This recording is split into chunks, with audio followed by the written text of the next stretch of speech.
fundamentals and building blocks. Turn to advice when I'm in that spot. When I got questions, and that's a lot. Perfect time to hear from Rico in the box.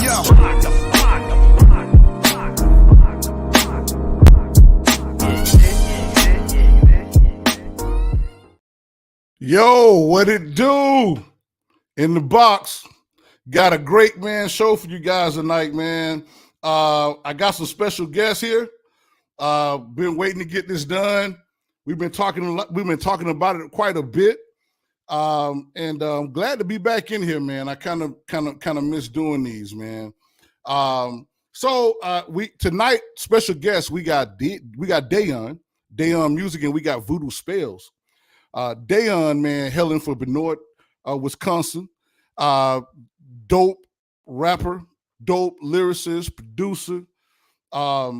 Just the guy's very skilled at what he does, man. Totally one of a kind. Also in combination to having Daiyon here, and actually, man, him and Vudu Spellz, man, they go back 10 years. And I'm gonna let them kind of tell their stories. But Vudu, man, dude done had hits with Usher, T.I., Chingy, Ruben Stoddard, right?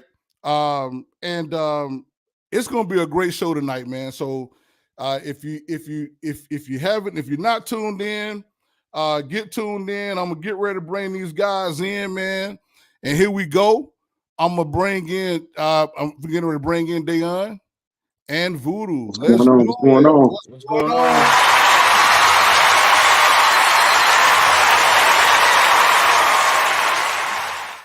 Yes, sir. Yes, sir. What up? Glad to have y'all on, man. What's going on? Rico, what's going on? Man, what's popping? Glad to be here, man. Glad to be yes, here, sir. Man. Hey, I know that last night was a hard loss, man, with Colorado, bro. Man, listen, man. That loss last night, bro, I ain't even gonna lie. I had so much going on because, I was at a video shoot, and this week was busy, so I looked at the game. I dipped on your page in and out. I'm like, man, I thought it was over. I seen the 29-0. I said, oh, yeah, it's over with. I can lay it down. Man, I got up and scrolled across your page. I said, what's going on? That was crazy, bro. Yeah, that was crazy, bro. I don't know how them cats lost up 29. Man, how you get up 29-0 and lose the game? It's crazy, bro. It's crazy. Yeah, that can't happen, man. That can't happen, bro. That was crazy. So we got you here, man. Helen from Benoit, Wisconsin, right? Beloit, yeah, Beloit. Yes, sir. And, just like Detroit, but Beloit. And Vudu, where you hail from, bro? Where you hail from? Originally from Kankakee, Illinois, about an hour south of the Shire, Iraq. Yep, yes, sir. Okay. Yeah. Now tonight we're gonna get off the cuff, man. We're gonna talk about a few things, but tell me, Daiyon, man, what got you into music, bro? Like what? When you first started doing music? Man, I got into music first and foremost. My mom's, she was like she in the music archives back home, so she kind of was doing her thing. Yeah, with they had a group, her and my auntie, and then my dad was doing his thing, and my brothers, all of them is like musicians. I come from like a musically inclined family or whatnot, so I started, gradually, probably around 20, I would say I went real crazy with it like 2008, 2009, right when me and Vudu met. That's when I started going real crazy with it, and start putting that drive, that full drive into it. You feel me? Yeah. So Vudu, man, told me y'all went back 2 years, man. And longer than that. Long 10, because it's 23. So man, we actually, our first record, Vudu was at Get Your Game Up. That was in 2000. That was 2009. Remember, we met around 2009, but our first completed album was like 2012. Yeah, he right. Yeah, okay, yeah. So from that aspect, so I say about 15. I say about 14 years on average. Yeah, he right. Yeah. Man, that's dope, man. When you can be an artist and producer, man, and y'all rock together that long, man, because the relationships out here be so fishy, bro. And for y'all to hang tough, bro, that's kind of crazy, man. But also, Vudu, like when you started, like what got you into doing music? Like when you started, like why did you get into doing music, bro? I mean, my first love was actually DJing. You know what I'm saying? And I used to DJ on actual vinyl back then. My first record that I bought was Ice Cube, America KKK Most Wanted. And Nice. it was a used James Brown record I used to scratch on.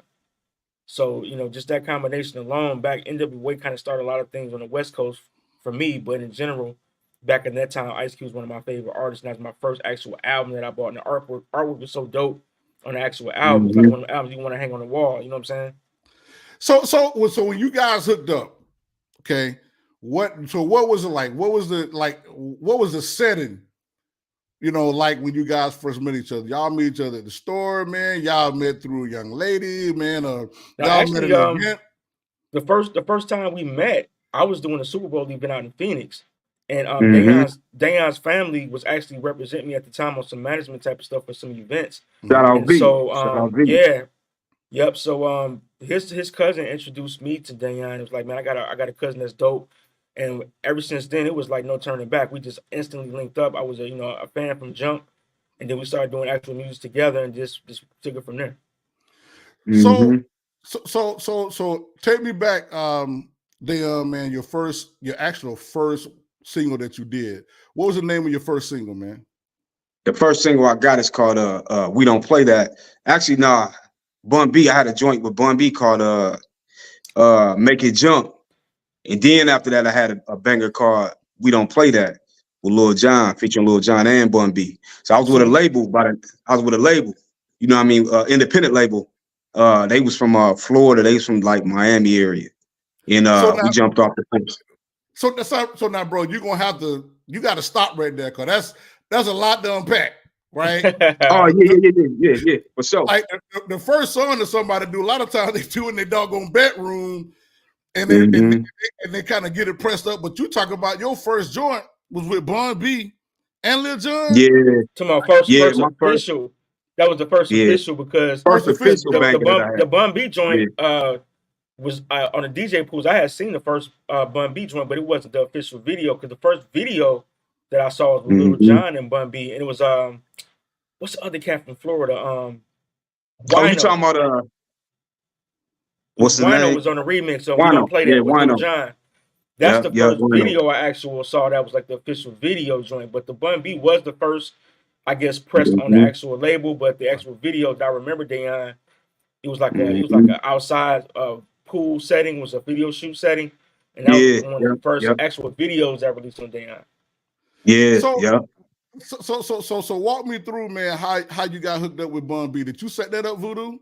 No, I didn't even know Daiyon back then. This is crazy, because I didn't get introduced to this work until later on. Like I had heard about him, but I have never met him in the flesh.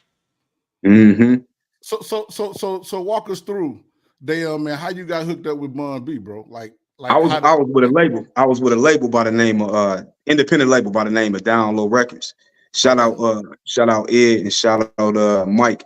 They out of like Markley or whatever. I think they was down in like Fort Lauderdale, that area. So they caught wind of me, and then, you know, I was living in Jacksonville at the time. I was there probably for like a year. Me and my cousins had moved. Yeah, we had moved from, because one of my cousins was in the Navy. So we had moved down there with him. And then, you know what I mean, they met me down there and whatnot. My cousin had already told him about me. Now, matter of fact, one of my guys, shout out Puerto Rican Los, he met him. I had set them up down there, you know what I mean? And I was going back and forth, and then we end up linking. They liked what I did, and next thing you know, they fly to Beloit. We sit down and we make a deal or whatnot as far as like independent wise, and then we shot up to the races. They had the money, I had the music, and then, you know what I mean, due to some things, you know what I mean, it kind of collapsed. Shout out to them though, because they definitely, you know what I mean, helped my career. And then I took like a year or 2 years in between that to destroy and rebuild. And then that's when my cousin plugged me with Vudu, and then I had to reset a little bit. You feel me? So I had, yeah. So now Lil Jon, how did Lil Jon get added to that, man? Like, is that something that was it Lil Jon's track that y'all was on, man, or did Bun B set that up? Or how did Lil Jon get into the picture? Because Lil Jon, he was hotter than grease fire, boy. Yeah, he was just at that time he was still right there, and he was getting ready to turn that corner. You know what I mean? But he had my label. They had the connections with that. Shout out to this John Wayne. They plugged all of that. You know what I mean? I'm gonna keep it real with you. They heard what I had. They like, look, you want to do a joint? They named off so many artists that I could do a joint with. I'm like, yeah, let's make it happen. And then one thing led to another, and we was off to the races. But yeah. So what was the life of that record that you guys did? Like, what did it do? And then, you know, because I know, because in this musical journey, man, a lot of things happen, right? And I know a lot of times we start with people and then we don't finish with them. What happened? Because I know you're independent now, but like, what happened to where you kind of end up getting away from them and start doing more or less on a different road? What, you know, if you want to share. Oh yeah, no, pretty much. You know, I ain't gonna go into too much detail, but you know, I mean, it was differences between the two parties. You know, I mean, some things that happened on their end, and then on not necessarily on my end, but one of the guys who was holding the label down, he actually wanted to run with me. They was playing tug of war. They was trying to, you know what I mean, because they signed me or whatever, but he was like, man, he'll be better over here. One of the guys I was managing the label. So he pretty much wanted me to go his way. They was playing tug of war to go their way. And I knew, you know what I mean, what they had going on, it really wasn't, you know what I mean, efficient. So we just I just said, no, I ain't gonna go. I'm loyal. So I'm gonna just go ahead and disperse everything. And then I just had to, you know what I mean, destroy and rebuild for like a year and a half. Met Vudu, and then we was off to the races, you know what I mean? But Bun B, I want to say this, Bun B was one of the, and I got it on one of my interviews coming up that me and Sean did. Bun B was solid when I was with him in Austin. He pulled up, we paid him his bread. We like, man, you want to go to the, well, we're gonna go to the studio here, you got a lab. He like, no, I'm gonna go with y'all. He left his security, jumped in the car with us, slid to a studio that my people them had set up, didn't know where we was going, pulled up, wrote his verse right then and there in like 5 minutes. While I got my stuff together, boom, we shot up out, went to the club, performed the song that same night. It was crazy. I ain't never seen nothing like that, man. Bun B, he definitely solid. Yeah, solid. Bun B official, bro. He real solid, bro. Real solid. And I want to come back. I want to come back to that word that you talked about, loyalty. But I'm gonna stick that on the wall. Vudu, Vudu. Like, bro, now because I know I had a hard time getting my placements, dog. Like me being a session player, and I got hooked in, man. But bro, you got Ludacris, bro. So Ludacris, Chingy, Usher, T.I. We got to unpack some. Let's go back to Luda. Like, bro, how did you get, like, what was your first song when you got on? Walk us through that, man, how that popped off. My very first official, national recording artist through an actual label was Capitol. It was Chingy. And that was the first actual placement that I got that was an official, through Capitol at the time. And that was my first platinum plaque. Out the gate. I was just blessed. Hold on, stop for a second. Yeah. You can't just say my first platinum plaque and just keep talking, right? Like, you can't. Hold on, bro. Like, you gotta unpack that. So what you're saying is your first platinum plaque, that's 1 million records, right? So walk us through that. Walk us through what it was like when you know it was gonna go platinum. Where were you at? Did you lose your mind? Did you run around? What did you do? Did you spend your money on the whip? Like, what you do? Like, where were you at when, walk us through that, bro. You got to unpack that, bro. Everything was so surreal because, like, when it happened, everything started unpacking at the same exact time. So when Chingy dropped, he was under DTP. Then right after that, Ludacris had the compilation album, Disturbing the Peace, with everybody from DTP, and that's when I had Georgia. We'll get to that later. But in general, I was signed to Bangladesh with Chandra Crawford out of Atlanta, which was Ludacris' first producer that produced West Shore Fantasy and the whole, Ludacris' first album. But at the time, I was pretty much signed as a producer under him. And shout out to my big cuz Meal Ticket. He was like, at my manager at the time, he was like, cuz, we can do this, but I prefer you to be your own label, be your own independent company, and we can work with this cat, but I really want you to do your own thing. So we pretty much got out my contract with Chandra. And Chandra, I give him so much love and respect because Chandra continued to go on and do crazy things. He did I'm a Diva with Beyonce. He did a Millie with Lil Wayne. He did a lot of these. He did Lemonade for Gucci. And he gave me my first shot. But at the time, you know what I'm saying, not giving too much of the contract, I was in a situation to where I can provide him so many beats per year, and I was considered an employee. I wanted to be a boss. You know what I'm saying? I wanted to learn my information for myself and learn how to do the game. And so because Meal Ticket said, look, man, we gotta find a way to get you out here because I can put you in certain positions, but if you sign to somebody, I can only do so much. So getting back to Chingy, Chingy was with DTP at the time, and Ludacris had tracks that he already wanted for his album. But at the time, Chingy was first to release off of Capital through Capital / Def Jam South. And when it came out, it was so surreal because I'm like, man, you know, I was honored to do a record with like major label people, but I didn't think my first joint ever placed was gonna go platinum, right, or gold, or even no type of placement. So on Billboard, I believe that Chingy album on Billboard went top 20. You know, and that's, you know, I had did previous things, you know, in the music industry, but it wasn't on that major scale. Big shout out to my one of my artists named Arrogant. We had a joint called Swing on His Ass, and that video was shot in ATL. That was an independent joint that was heavy in the street, but it wasn't a major label. right. You know, it might have been even harder than some of the records that was on major labels at the time. But a lot of these labels, they'll put you on the shelf or put you on the back burner because they don't want you to compete with their artists. And I understand that. But at the time, I was working with him. And also before Chingy even came on, I had an artist named Fever that had a song called Motorcycle. We was signed, he was actually signed to Blackground at the time. You know what I'm saying? And so that record was released through a major label, but it never got legs. So when I say my first official placement with Capitol, you know, that was Chingy, and that's the first thing that went platinum. So like out the gate, I was blessed to get the first release as the platinum release. So my record was like 1-0 at the time. So you mentioned you dropped the name, right? And you dropped the name Bangladesh. Yes, right? sir.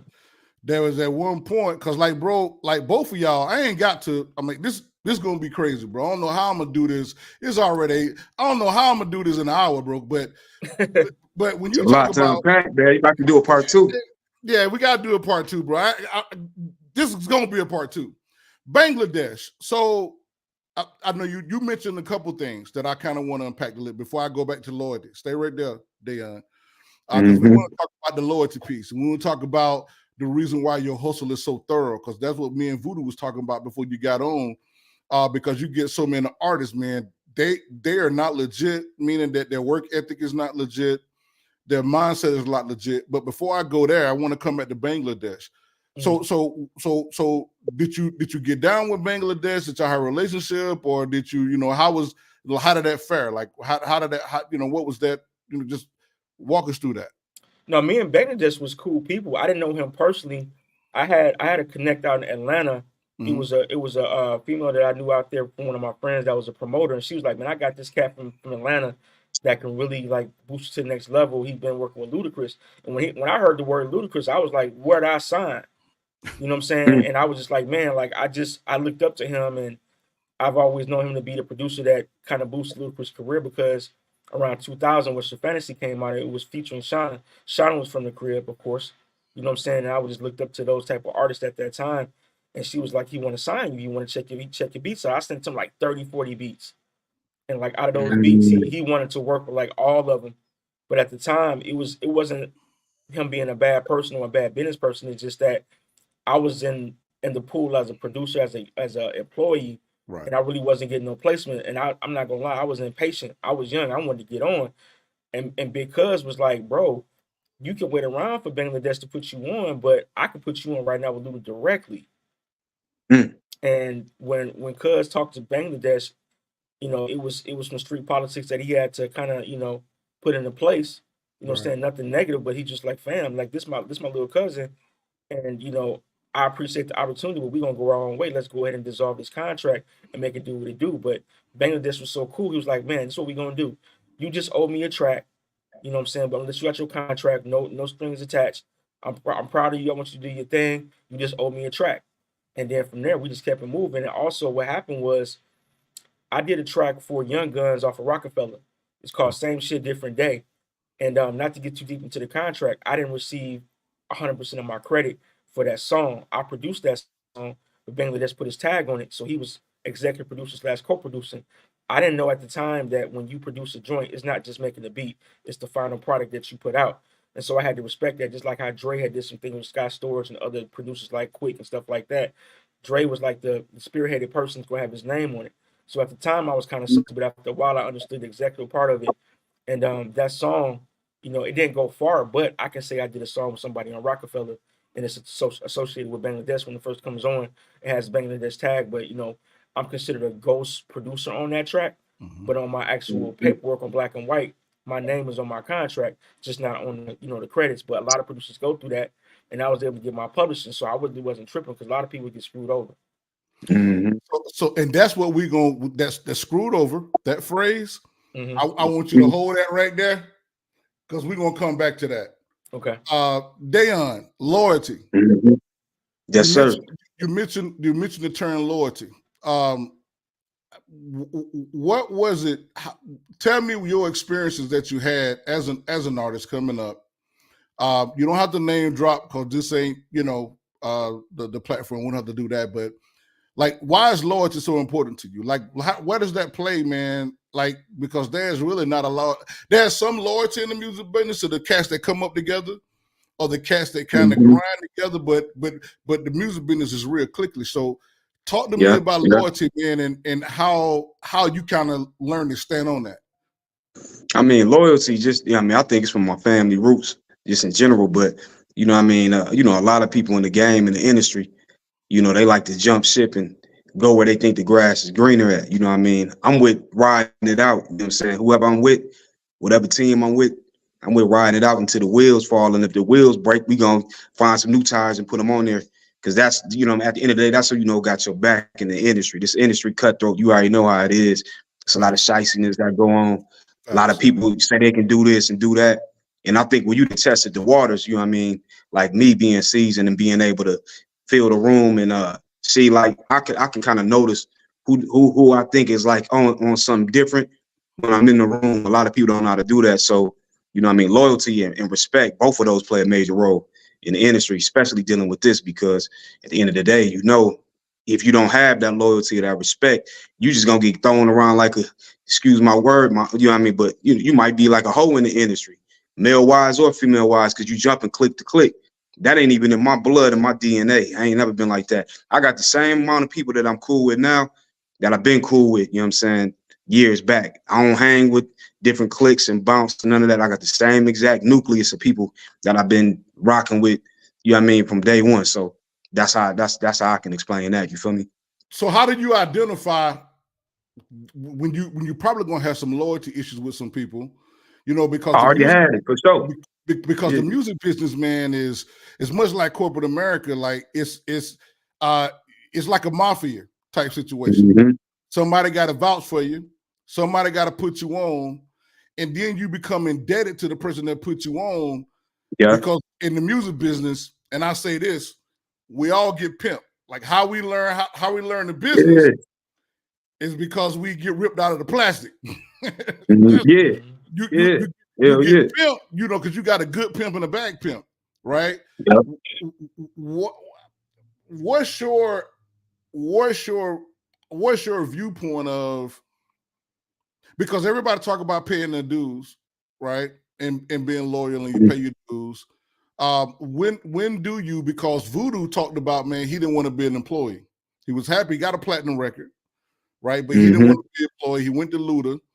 But and I want to get your mind this on as well, Vudu. But like, how does an artist know when it's time to close the door and to do their own thing? Like what are some of the ways that you can identify bad characteristics and good characteristics when you know somebody's trying to make money on it? Because a lot of times, man, in the music business, we have a problem with people making money on us.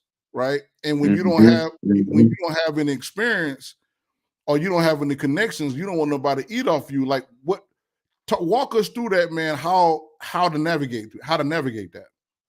I mean, as an artist, go ahead. Oh, yeah. What you want me? You want Vudu to go first? You can go first and then Vudu go second. Okay, I got you. I got well, as an artist, how I look at it is like this.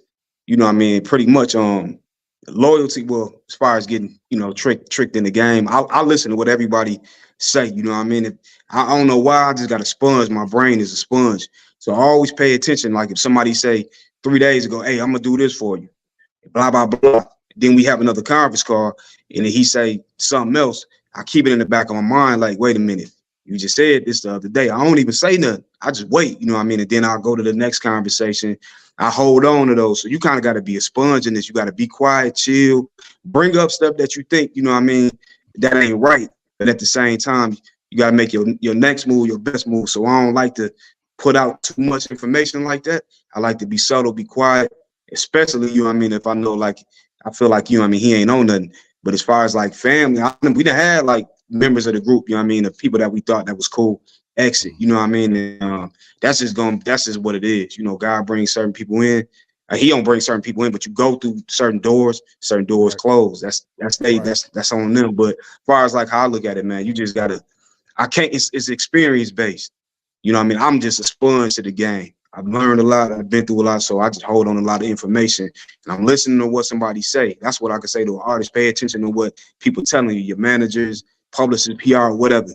And then, you know what I mean? You come back to that and then use that against them later on. You know what I mean? That's how I do it. You know what I mean? That's how I found out who playing, who BS, who real, who ain't. You feel me? That's what I do. You feel me? So Vudu, same question, bro. The loyalty piece, characteristics, because man, you don't move through few people. And you mentioned that you didn't want to be an employee no more. Like, unpack that. Why not? Why? What happened without anything messy, but just giving us a bird's eye view of why you decided you wanted to be an independent, right? Because some people, man, would rather get 60,000 on the label, because in the music business, man, people talk about there's a difference between do you want to be rich or do you want to be famous? The two don't have anything to do with each other, right? Right? Mm-hmm. Walk me through the loyalty piece and why you decided that you didn't want to be an employee. Well, right now, this year we celebrated 50 years of hip hop. And then also, in this day and time, like my son also produces beats. What's happening right now is the information age. So when you can learn the easy way based off of some of these artists and what they went through with their contracts, you look at YouTube nowadays, you can see what, say, for example, what Manny Fresh went through with Cash Money from a producer standpoint. So if you can learn a lot of these things off the podcast or off the YouTube and kind of figure out what's going on and why people went through what they went through in this day and age, to answer your question, it's like you have to have the knowledge of the game to really be able to maneuver through this, because if you just let somebody tell you something, you're going to get screwed regardless, because you don't have that information. And the more information that you soak up, like Daiyon was saying, like a sponge, the more you have better decision making skills. And then you'd be like, okay, they offering this, but when I know that investing in myself is going to cost more, if they offering me 60,000, I know, if I know this information, I know once I get that 60,000, A, I'm gonna have to pay taxes, B, I'm gonna have to try to budget this money as a living expense for a whole year. And if I want to keep this lifestyle maintained, how am I going to make this 60,000 work for me? By the time it's already spent, there's no point in me getting this money because it's already gone, and I owe it, and I'm gonna owe it with interest. So I'm really getting screwed 3 times around. If you don't know this information, you can't make that calculated decision. Facts. So a lot of times also, cats will not understand the overall aspect of what they're doing as artists, as far as writing, publishing, royalties, and what it includes. And, if you can't read a contract, I'm not faulting you for not being able to read a contract, but you need to be smart enough to let somebody else that's professional help you with that contract. Mm-hmm. So when you know this information, like I said, you can make a better calculated decision. But I think nowadays, to answer your question, the more you know about this business and understand this 90% business and 10% talent, if you can get that in your mind and understand that, you'll make better decisions and kind of learn the easy way and not have to look over your shoulder like, damn, am I going to owe this person this money? Because getting a record deal is the equivalent to a loan. Mm-hmm. Mm-hmm. Facts. Yeah. Now, what popped in my head as you was talking, artists have a problem. What is the selfishness about, from an artist perspective and a producer, when you put somebody on because it's two sides to this, right? One side is, okay, you make a track and the person, man, that is that's putting you on, they really hadn't made anything in your track, but they turn around and just change the symbol so they can get a piece of your publishing. As an artist, you and Vudu been working together, right? Y'all been together over 10 years. Now, Vudu has been with Luda, you know, T.I., different people. So I know Vudu know about the publishing. You've been with several people, right? Dealing with, you know, not only the Bun B's and the Lil Johns and the Jim Jones and like John B. How do you guys have to talk about? Do you guys talk about, man, when you do a song together and you're a producer, you the artist, do y'all got to go back and forth about who get what? Nah, hell no. Unpack that. Yeah. Yeah, it's like, man, we already know where you know, you got. I'm gonna let Vudu explain it first, and I'm gonna go into what I want to go in. This is the part I be hating. You feel me? But see, honestly though, with Daiyon, I can't lie, I'm biased and I'm spoiled because with Daiyon is there's no negotiating and no going back and forth and figuring nothing out because we equal partners in like 85-90% of what we do. Stop for a second. Repeat that again. Me and Daiyon are equal partners, but that's not the norm. Like it's very hard to find an artist that's a boss and a brand that understands the business part of it that can also executive produce with you. A lot of artists ain't gonna executive produce shit. Excuse my French. They're not trying to executive produce nothing. Not trying to give up nothing. They feel like you owe them something and you're supposed to give them something and don't even understand why you getting 50% of the publishing because I wrote the song. You didn't write the song, I wrote the lyrics. No. My writing of the actual notes on that song in respect to how ASCAP and BMI works, I wrote that actual music to that song. If you take your lyrics off, 50% of that song is my music. Correct. Unless you one person on that song, you would get your 50%. But if you got 3 other artists on that song, y'all got to figure out what percentage y'all gonna split in respect to each verse and the hook. Yeah. So why do artists feel as though, man, they should get all the record? Because I run into that quite a bit, and they seem to not to really understand the hard work that it takes to make records, especially when you make great records. How like Daiyon, like what's the mindset of an artist that can't really comprehend the way you and Vudu roll from an artist perspective? I'm gonna be real with you. First and foremost, a lot of these artists don't even know what ASCAP and BMI is. It's crazy. The roadblock that I ran into in these last projects we've been releasing, you would be surprised. And we got a team. I love them. I didn't put them up on game. Me and Vudu didn't put them up on game. A lot of these, but even some of the producers and the artists out, they ain't had no ASCAP, no BMI. I'm like, bro, you can't even try to be no rapper if you ain't even taking it serious. You don't know about ASCAP and BMI, bro. You gotta have, I mean, they don't even know that part of the game yet. So I'm glad that me and Vudu can be a teacher at the same time because we can actually screw them if we wanted to on some BS. Man, they don't know nothing about no publishing in the block. Let's go ahead and take advantage. We ain't on that. We got to teach y'all the ropes. That way y'all know when y'all dealing with it on your own, y'all can work with it and pass it down to somebody else. But a lot of these artists out here don't even know about no publishing or no ASCAP, no BMI. They don't even got an ASCAP or BMI. So it's crazy. So from that aspect, I think a lot of these artists they so geeked up and excited about making music, they don't want to learn the business. See, I had to learn the business, working with Vudu, working with other people.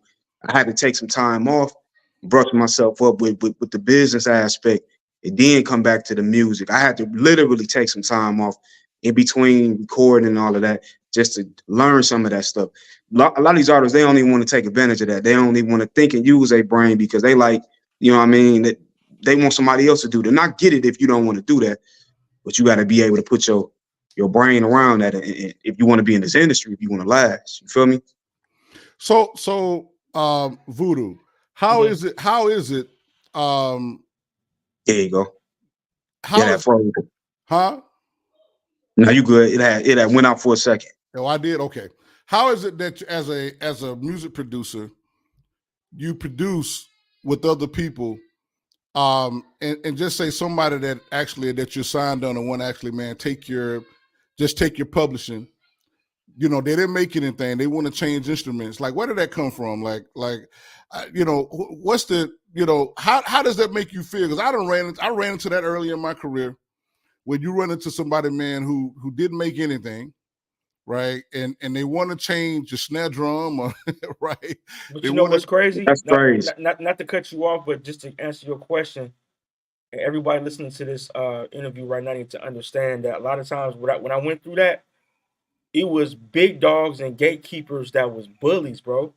Facts. I've never had that happen with anybody that was a producer that was like working with me on a collective, I would say entertainment side or creative side. Mm-hmm. It's always been like the bullies that want to come in and tell you how your music is supposed to sound, Mm-hmm. and they want to do this and do that. Me and Daiyon had a we're not gonna mention his name, but we had a high powered cat that was heavy in the game that wanted to tell us how to produce the record, and he wanted to have production credit on the record for something that was so minuscule as a snare, like you said, bro. And anytime I've experienced that has been with major label people that come in and want to have that change and get their credit on that.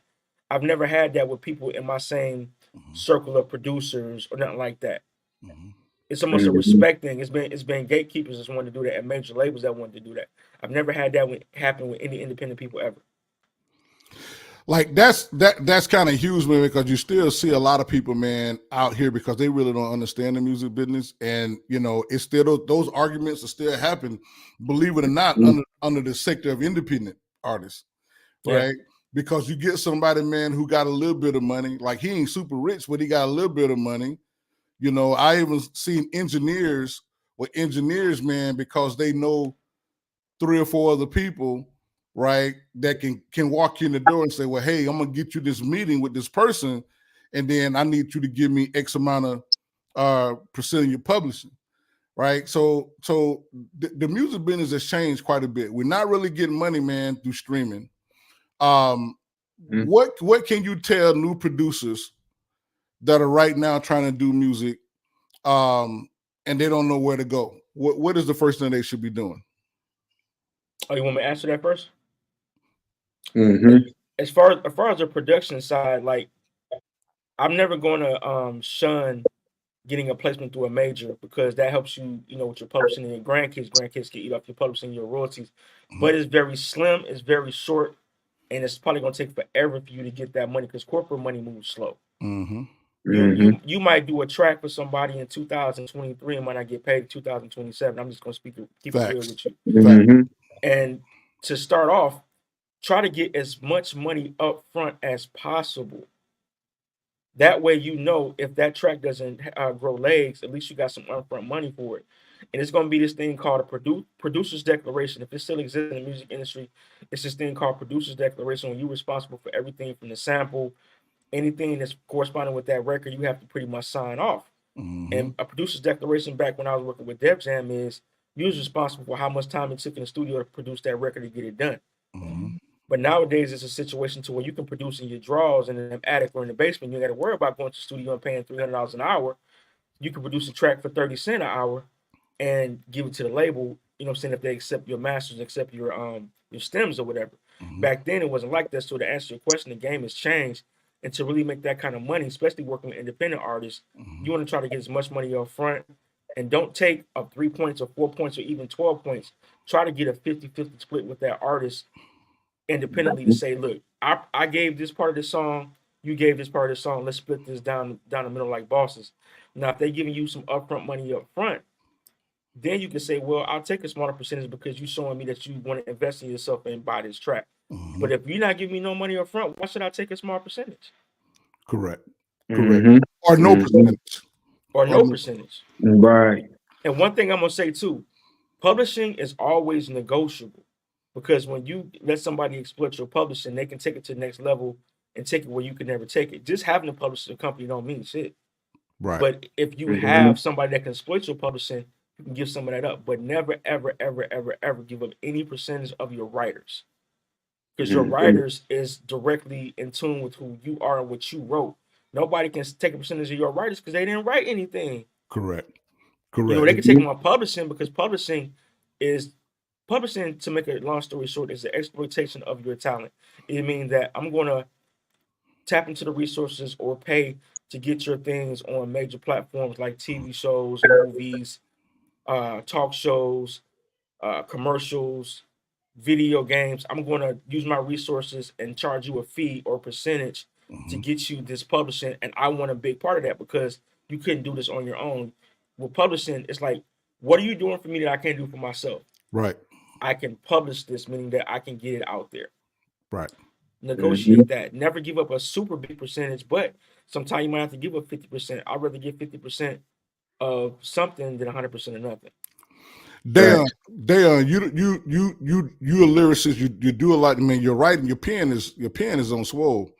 Tell me your experience that you had when you wrote for someone, and then they don't want you to really get money from what you wrote. What was your experiences with that? I'm gonna be honest with you. I can't recall a situation like that. You feel me? Like as far as me, them, you know what I mean, not want to give me no percentage or nothing like that. You feel me? I think I did some assistant work with was it like CC Pennison? I did the chorus for Vudu. I wrote for her to sing, but she was all love. She, you know what I mean, she wasn't tripping. She let me get my she was equal with everything. She wasn't like, oh, I'm CC Pennison and none of that. So when he Vudu plugged that, but no, I ain't really had no problem with that. You know what I mean, as far as that aspect. You feel me? So when you do your songwriter split sheets, are you guys talking about that figure before you go into the studio, or are you talking about that? Well, really, you know what I'm saying? Yeah, because sometimes it is like shocking after we get done doing the record and I get in and I'm like, all right, once we done recorded the record, it's a banger. We leave the studio 3 weeks later or a month, 2 months later, when it's time to get ready to put it out. I'm like, hey man, I got to get ready to register this song. Boom, boom. What's your ASCAP? Oh, what's ASCAP? You don't got no ASCAP? You mean we went to the studio? We ain't doing. So then I got to explain to them, they got to go get an ASCAP. I got to set them up. So that's why I'm saying I ain't really had that problem. The problem I really had is people not having no ASCAP and no BMI 3, 4, 5 months later when we get ready to put the record out. You know what I mean? Then we got to go through all of that and then figure it out. You know what I'm saying? But I ain't had no problems like, man, no, I need to get more than you and all that. Nah, because I'm bringing them the knowledge. A lot of the people that I work with, they don't, I'm telling you, a lot of these artists, you'll be shocked. I know y'all know. A lot of these artists, man, you ask the average artist that's out here roaming around, a lot of them, they don't got no ASCAP, no BMI to begin with, no publishing company to begin with. You feel me? So I really ain't ran across that problem yet. So Vudu, when you're working with an artist, how's the songwriter split sheets? Y'all discuss that, man, before y'all start. When y'all come, when so artists say, hey, I want to produce, man. I want you to produce a few records, man, on the track that I want you to do some songs on the album. Do you talk about the songwriters split sheet up front? Do you talk about the splits up front? You know, is it based on relationship with somebody that you don't know? You know, do you send them what's your process on making sure the songwriter split sheets get done? If it's a client and we set up a kind of like a contract, it'll have it in the contract based off of what the seller of the track is. If it's one of my artists that I'm working with independently, where we doing some stuff together, a lot of times that process doesn't start until we end the record, because sometimes we can change up things. The final mix is not done. Once the final mix is done and we ready to try to release it or promote it or put it out, that's when we're like, okay, let's go ahead and try to make this happen. We had that same situation happen with Montel Jordan. I was working with Montel Jordan, and the artist wanted to use his song as a writer's part of it, but not as the actual audio. He wanted Montel Jordan to write the song for him. He just wanted to redo it. So when the contract came up, of course, as a producer, I'm a little biased because usually I always get the same percentage no matter what, because the writers have to split whatever. But sometimes I can negotiate and say, look, let's say if it's 6 people on there, we want to make it fair. I don't want to just keep 50% because I want them to be able to eat as well. So I'll say, well, I'll take 30 and y'all can split the other 70 amongst y'all 6 people or 5 people or whatever. But traditionally and just mechanically, those are supposed to be 50% for the producer. Now, as a writer that wrote part of the hook, sometimes I see a lot of arguments because let's say if Daiyon do 3 verses or 2 verses and his feature does a verse, but then another cat come in and do the hook, the cat that wrote the hook be trying to get 30%. Like, dude, you can't get 30% because you only wrote something that's copy and pasted. You know what I'm saying? Right. That's just how it is. But some cats feel like the hook is the main part of the song, which is understandable. but you gotta look at the mechanics of a song. You know what I mean? Yeah. So, you know, that's how it is sometimes. So how do you guys feel, man, with the way the industry is going? Right now, a lot of the record labels, man, are on the streaming companies, right? You really don't make money from streaming, right? What do you foresee, in your opinion, how artists are going to be able to make money? Like, what do artists need to focus on how to make money? Is it the merch? Is it building their own fan base so they have super fans? You know, and in talking about the major labels, they are trying to get money by owning these streaming companies. Do you foresee any of that ever changing? I think Vudu, you go first. I'll come behind you. Okay, I think honestly, man, see, right now, rappers come a dime a dozen. Actually, it's probably more than that. They probably come a penny a dozen, bro. And anybody can put out music whenever they want to put out music. And the record labels have figured out a way to literally cap you.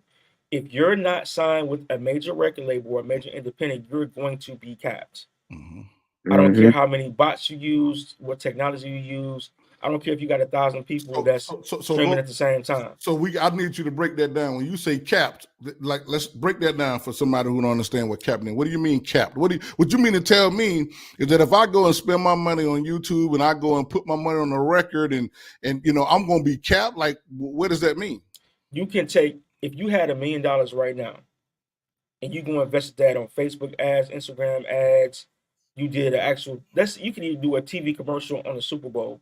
The major record labels are going to give you a certain amount. They're going to cap you. When I mean cap, they're going to give you so many streams per day, because they don't want you competing with their Billboard status or their artists. They're not going to let you do it. It's just like back in the day when we had payola issues at record labels and radio stations.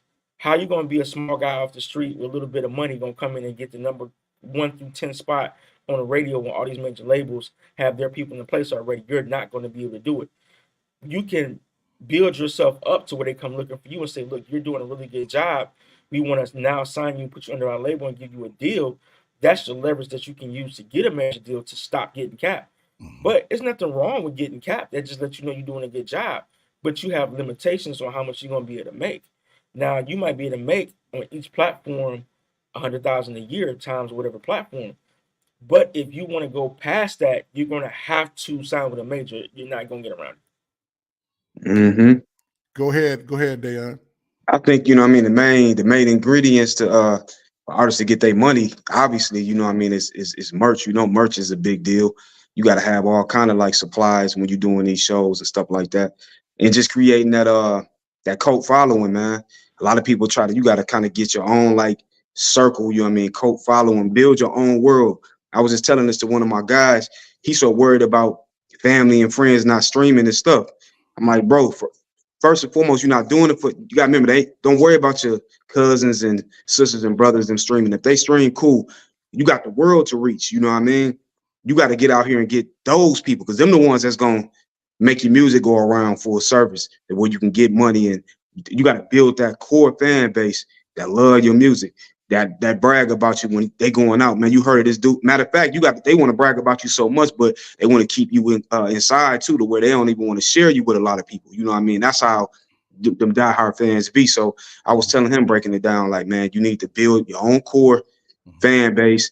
Worry about that. Just kind of capitalizing off of that and just building a nucleus of people that bring them into your world. Build your own world. So that's what I would advise artists to do. And once you build that little world of people that, that love your music, that's going to speak for itself. You're going to begin to create revenue, generate money that you ain't going to have to go nowhere else, because everybody going to be stuck to you. You ain't really got to go outside of the box. You can make so much money within that little clique that you have, and then you good. That's how I feel like, you should do it, and not worry about so many people trying to go for the gusto. But like I said, merch, building your own nucleus, fans that love you. And I think that's the way to go. Don't try to go too big. Don't limit yourself, but don't try to go too big. Just keep it to a small, standard, and you're gonna be good. You feel me? And to piggyback off of Daiyon, a good percentage of your fans, I would say majority of your real fans, are not gonna know who the hell you are. They're gonna be the people that's in El Segundo, Ireland, some other place that they love hip hop, but they're not going to know who you are. Never been to high school with you. Don't know your mama. Don't know your daddy. Don't know nothing about you. Those are going to be the people that's going to really rock with you because it's not anything that's connected to you that's a deterrent. You know, our culture, they don't like to see people win. So and I'm not. I take that back. I don't want to speak that negative narrative, but some of it is true. It's a fact. People when they know you, they like, nah, man. My cousin raps, so why am I going to support this dude? My brother do beats, or my cousin rap, or my sister got a single out, so I ain't about to support this dude because everybody want to do the same thing. And it's like a hometown mentality or crab in the bucket mentality to where it's like I don't want to see you grow because my woman might see you ride around the Bentley and I don't want to be looking stupid because I got a Honda. Like it's the way it is. You know what I'm saying? So people that don't know you, they don't have that attachment. So they're gonna be like, okay, yeah, I like this cat. He from Beloit. I ain't never been there before. And you paint this picture of where you from and they want to go investigate and see it because you paint the picture as an artist. If they from Beloit, they're gonna be like, man, I went to high school with dude. I ain't about to support this dude. This is how it is. So how did you get on your grind, Daiyon? Because one of the things that Vudu and I was talking about before you got on was like that you're thorough, you grind, you're very, very serious, man, about your craft. Like, what was a turning point that made you serious? Because I know you ain't always been serious. Nobody is born serious. What kicked you in the behind and say, hey man, I gotta get better. I gotta be intentional. I gotta be consistent. I ain't gonna lie. When I jumped off the porch and went to Vegas, one thing I'll say about Vudu, it was a difference. And shout out my guy Dale too. He worked with us. He used to work with us. Still one of our guys. But before we went to Vegas, he like, bro, you be in the studio doing your thing. You definitely dope with it. But Vudu gonna help produce you. It's a difference. People be thinking they can just get in there and rap. You know what I mean? But actually, I didn't know nothing about being produced. You know what I'm saying? Like getting in there and I already had the skills to rap and do all of that. But when I got in there with him, he like, no, bring that up. Say that, you know what I mean? It was certain stuff that's being produced. So he took me to a new level as far as that. You know what I mean? Then once I got to Vegas and I seen out how he's working with me, that opened up another door in another box in my brain and allowed me to flourish, you know what I'm saying, and grab other stuff. So, you know what I mean? Just me going to Vegas. Then after that, gradually building, seeing different stuff. You know what I mean? You got to get up out of your little city. That ain't gonna happen. People think they're gonna blow in their city. You got to move. Once you move, it'll come back. You know what I'm saying? But you got to get up out of there. You know what I'm saying? That's just what it is. So just me being able to see different stuff, being produced. You know what I mean? And then gradually just connecting the dot. One door open. Moved up, start connecting with Arthur MacArthur. He helped a lot too. You know what I'm saying? And then just gradually building with so many artists. CC, John B, you know, everybody that kind of helped build this little machine. But I started off being produced with him, and that's what made me take it to that next level as far as like, damn, I really feel like now once I've seen that product, I'm like, oh yeah, it's over with now. I'm all confident now because now I see I done created a monster with what I already had. Then I done connected with him. Now I feel like I'm unstoppable. So it just kept snowball effect. You feel me? That's it. I think it's levels to it also because with Daiyon, from personal experience, it was like when he went after he came back from Spain, he went international with it. That put a different fire up under him because also that gave him an incentive. It was like a crack addict. They want more. After that first high, you try to chase that first high over and over again. And when he went overseas, it was a different Daiyon that came back because he was like, man, when I went over there, it was a different element. Then we did stuff in the UK. It was just like when you leave America, it's a different type of artist you become. Your work ethic change. You want to build more. You want to get more. And I think that's another level. He was disciplined, but I think to answer his question for him, as far as getting really serious, I think going overseas and getting that love and seeing that overseas, market was just crazy to him and made him even tighter as an artist. Oh yeah. The overseas market was I forgot about that. Is one thing that contributed to me being who I am as an artist too. You know what I'm saying? That for sure. Yeah. So switching gears, man, over to the production aspect, right?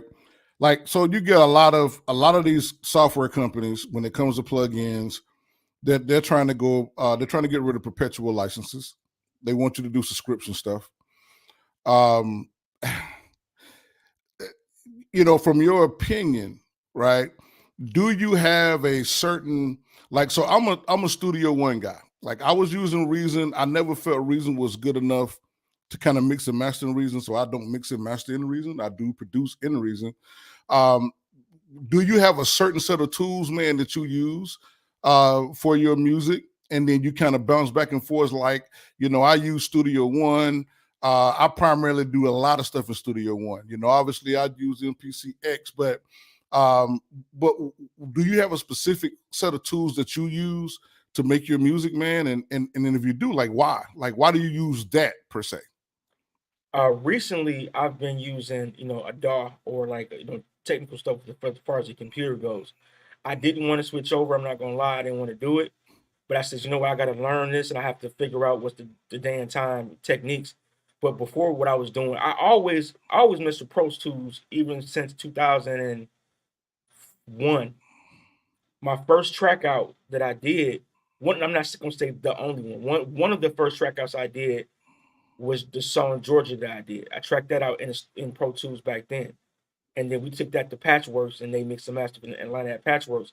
But I was doing stuff on artboard gear. I was using different keyboards and then tracking it the old school way, the long ass way, each track one at a time onto the Pro Tools, right?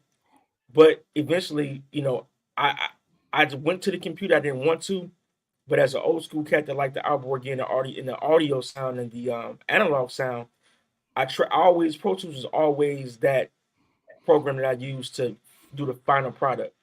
Then I just incorporated Reason. I use Reason now. But at the end of the day, I'm going to go through Pro Tools regardless, unless I send those stems from Reason to another engineer that's going to polish it up and do whatever. But if I'm doing majority of my production, it's going to be in Reason. But I've never recorded vocals in Reason. I've never mastered in Reason. I pre-mixed in Reason, but I always like taking that to Pro Tools because of the sample rate that's in Pro Tools, the professionalism, and then also being able to send out those files to a professional engineer that's going to put out the last final product in Pro Tools. So I've been using Pro Tools, man. I started on Pro Tools for a lot of years, but I think Avid, digital design just made me mad, right? Because you at the time, man, you had to pay so much money to unlock all your tracks, right? And you just, every time that you needed to expand, you had to pay this exorbitant amount of money to expand.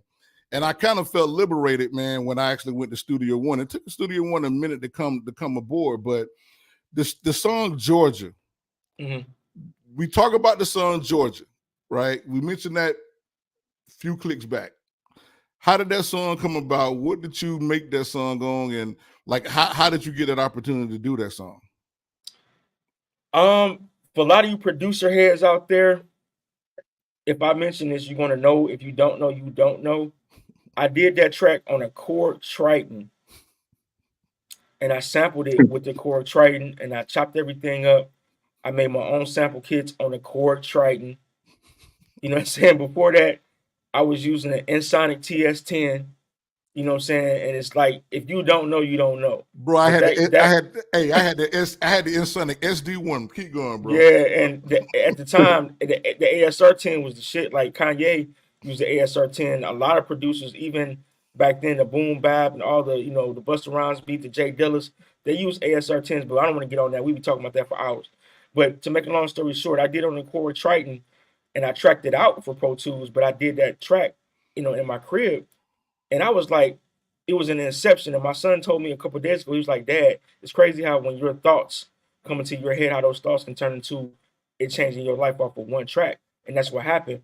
I was like, around the time I was doing that, that wasn't my first song with Luda. My first track with Luda was Large Amounts off the Red Light District album.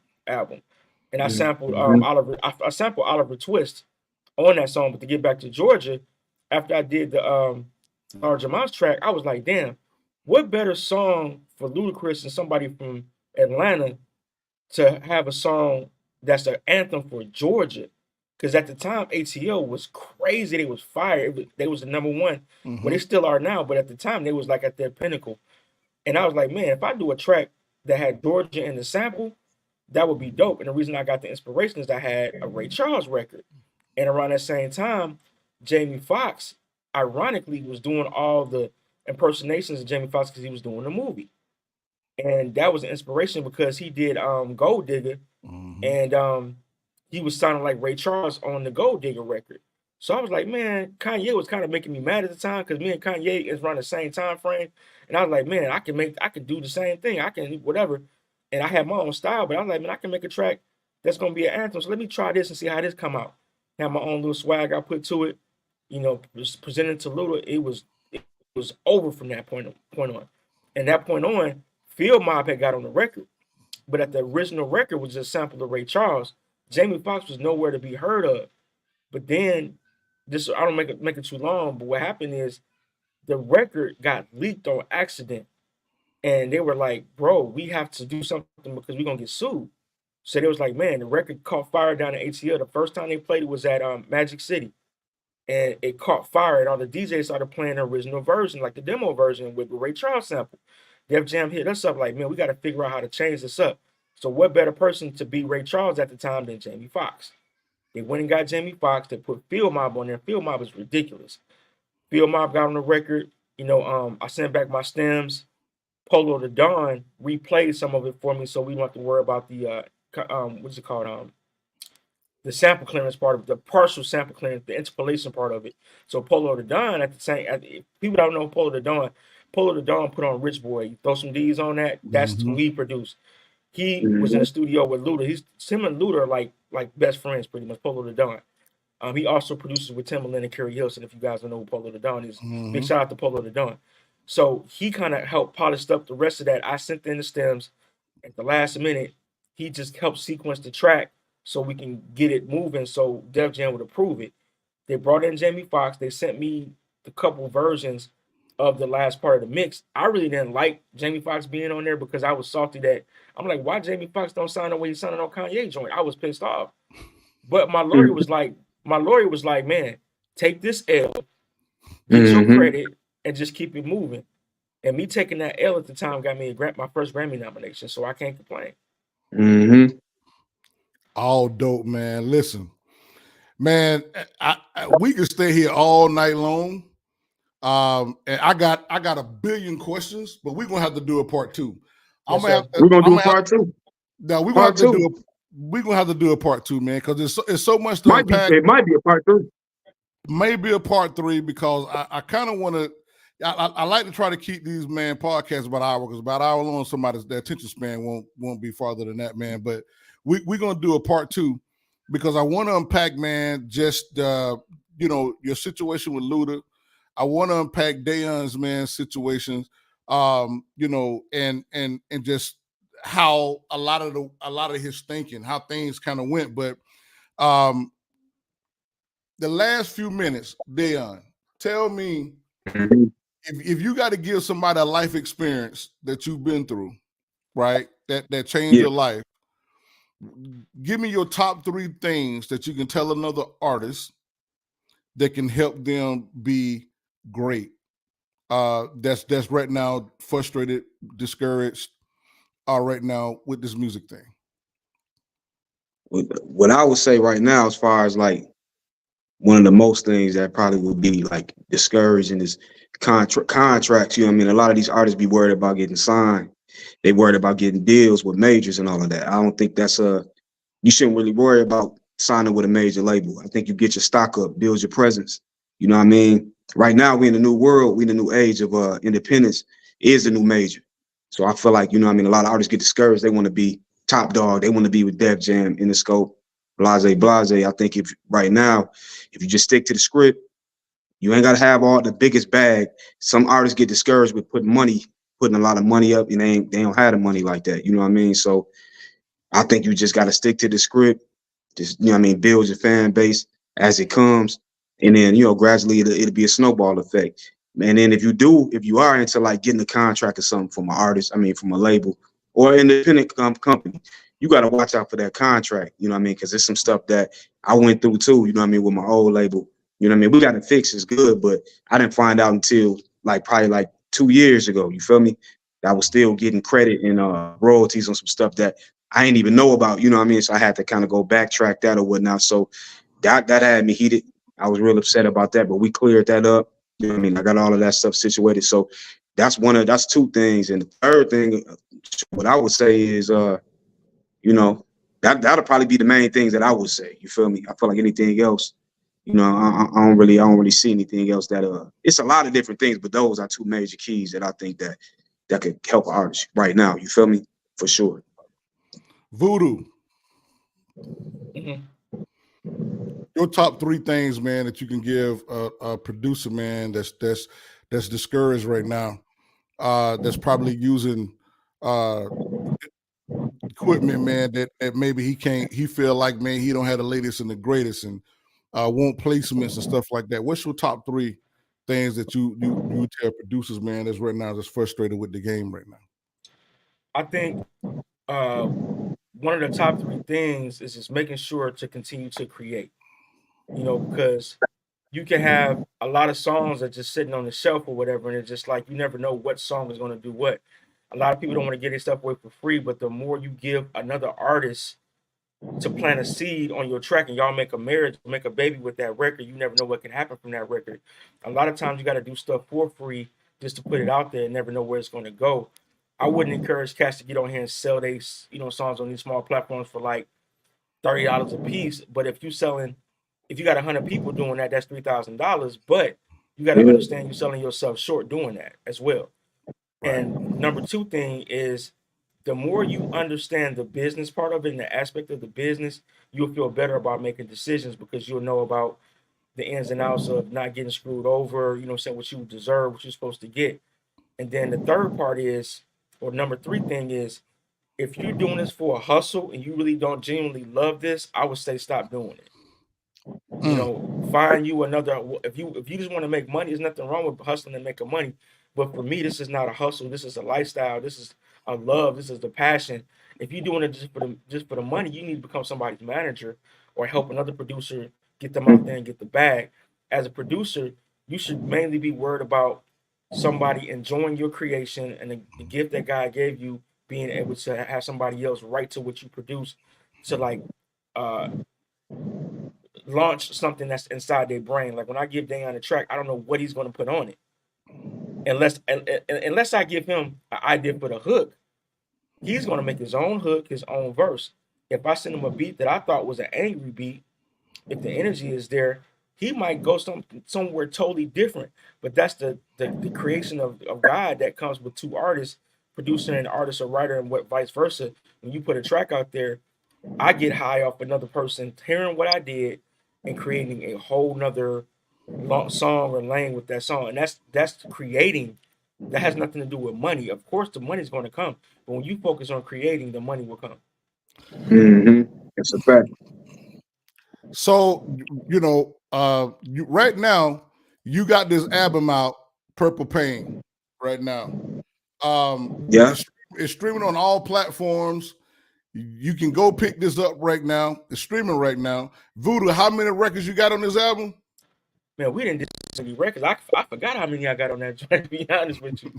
Yeah, we got so many records. Maybe 2 or 3. I got on Tune Tape. Tune Tape was more like an EP. He got a catalog that's crazy. So when you go to Spotify or Apple Music, we have stuff on there that's kind of related to each other. We're doing like a different phase of albums that we putting out, and Daiyon has over like 500 songs, and it's just hard trying to figure out which ones to put out at the right time. And he's not just doing music that's like now. He's done stuff that, a lot of timeless records that we have to kind of figure out, like when he releases, because he's constantly upgrading his catalog. Because Daiyon, one thing that's kind of annoying to me with Daiyon is Daiyon will get mad about some stuff that nobody has ever heard. I'm like, Daiyon, look, they've never heard this. They don't know how this is supposed to sound or what it is because they've never heard it. He'll get a song mixed and mastered and won't release it because he got so much stuff. And to make a long story short, it's like a good problem to have, because Daiyon likes to stay current. He doesn't want a song to sound outdated. So a lot of times when he makes records, he'll make them timeless. Right. And sometimes we might switch up a track as well. And I'm not a producer that's like, when I produce, like, you gotta use my track. I look at it from an executive producer standpoint. Like, a lot of talented producers that me and Daiyon know that will do a track, and if it sounds better, if it's right for the time, we're looking out for the best interest of the movement and the brand, because Daiyon is a brand, not just an artist. So we're looking out for the brand, the brand space. And a lot of times you have artists that's supposed to be that spearheaded superhero that everybody supports. In program that I'm with called Hip Hop Entrepreneurship Program, we teach kids about being entrepreneurs and let them know there's a lot of things under the umbrella of hip hop that you can be. Every artist needs a lawyer, they need an accountant, they need a barber, they need a personal, a manager, they need an assistant, they need everything that's under the umbrella. So we teach them that if you don't know how to rap or sing or make beats, it's a lot of things that's associated with hip hop that you can learn that help that artist. Nicki Minaj has around 5 to 10 people on her payroll that don't even write nothing. She has a stylist. She, she has everything from an entertainment lawyer on down to somebody that does her nails. That's under the umbrella of hip hop. And we teach those kids that. Yeah, and two, also, not to cut you off, Rico, but Vudu, he actually got on this album, I think 3 joints on the new album we about to drop in a minute, Famous Yet. He got one of the videos on there too with Slab. Slab is with Ross. He got the one of the main tracks on there. That boy hard too. So yeah, be working for sure. So Famous Yet. So when can we expect Famous Yet? When are you gonna drop Famous that? Yet? We just Vudu just did the cover today. And you did some work for me too as well, with the skit. So, and Vudu got the artwork done. This Ember, shout out to him. He just sent back the masters. We get all of that stuff done. So now we can go ahead and submit it. We got videos ready. I just shot another video with Blazo. Shout out Blazo. Shout out Sean. Our Secure. We got 3 videos ready to roll out. And this is like a bonus album. The reason we releasing this right now, we was gonna go to the $1 Million Voice. Which got Jim Jones in the game. But we like, you know what? That album is done too. That's already in the bag. But we want to get our ducks in a row for that. You know what I mean? Me and Vudu was talking like, man, I think we might want to wait a little bit, get our ducks in a row. Because you got Jim Jones, you got to make sure you got that. You got to have that firepower for that when it comes to everything that's lined up for it, for the rollout. So I said, you know what? Damn, we were supposed to put this Famous Yet out about a couple years ago. Let's go in the bag and grab that. Plus, I added some new records. Let's get this out real quick. So the fans, they actually happy because they was asking about it. A couple of them like, yo, what's going on with the $1 Million Voice? We got Famous Yet, bonus album, and we're going to spin the block and come back with the $1 Million Voice right after. You feel me? So that's where we at with it.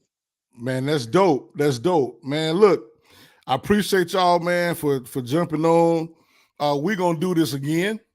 It is going to be a part 2, part 3. Man, I appreciate it because I know you guys are always busy, man, and because last time we was trying to hook up Vudu, man, he was DJing. He had so much stuff, man, he had to do. And I know you everywhere as well, man. I appreciate y'all, man. Let's just hey, I'm gonna bring you back, man. Yes, we're gonna keep it doing. Don't hold on, don't go nowhere. I'm gonna put you back over here. Don't go nowhere. Stay right there, man, for me, man. All right, here we go. So hey, that's it, man. That's gonna be a wrap. Appreciate you, man, for tuning in. The In the Box, man, and we're gonna be back again with another episode real soon. Peace.